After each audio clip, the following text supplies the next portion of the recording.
Kylian Mbappe's first season at Real Madrid was supposed to be the start of a new era, him as the undisputed leader of a Galactico rebuild. Instead, it has drifted into a far more complicated story, one of pressure, expectations, and a dressing room slowly becoming divided around his presence. Over the past weeks, reports from Spain and France have painted a picture of growing friction inside the squad. Some teammates are said to be frustrated with what they perceive as a more individualistic edge to his game and his day-to-day behavior, with claims of tension in training and discomfort over his status within the hierarchy. At the same time, Real Madrid itself has been anything but stable. Internal clashes, emotional reactions in training, and constant debate over roles have created an environment where every star player is under scrutiny.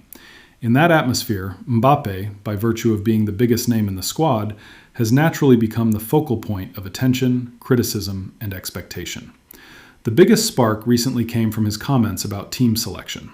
After being benched in a recent match, Mbappé reacted strongly to the idea that he was considered a fourth-choice striker in the rotation.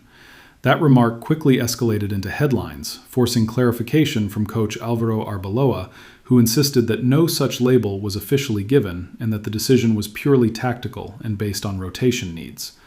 But Mbappé's latest post-match interview showed a noticeably more controlled tone compared to the initial tension. He pushed back against the idea that there is a personal conflict with the coaching staff, stating that he respects Arbeloa's decisions and that his benching is part of tactical rotation rather than any deeper issue. He also stressed that he is fully fit and focused on performing, not sidelined by controversy or injury speculation. Importantly, he tried to shift the narrative back to football. Mbappé admitted disappointment with the team's season, especially the lack of silverware, but insisted his priority remains improving, scoring, and helping the squad recover its standards. Even when addressing criticism from fans, he downplayed the noise, saying that reaction, positive or negative, is simply part of playing for a club like Real Madrid. In short, the message from Mbappé was less about confrontation and more about control, acknowledging the pressure, rejecting the idea of internal war, and trying to steady a situation that has been heavily amplified by media narratives.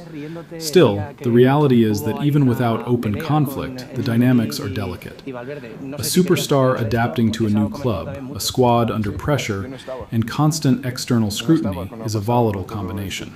Whether this becomes a short-term storm or a longer structural issue at Madrid now depends less on headlines and more on results on the pitch.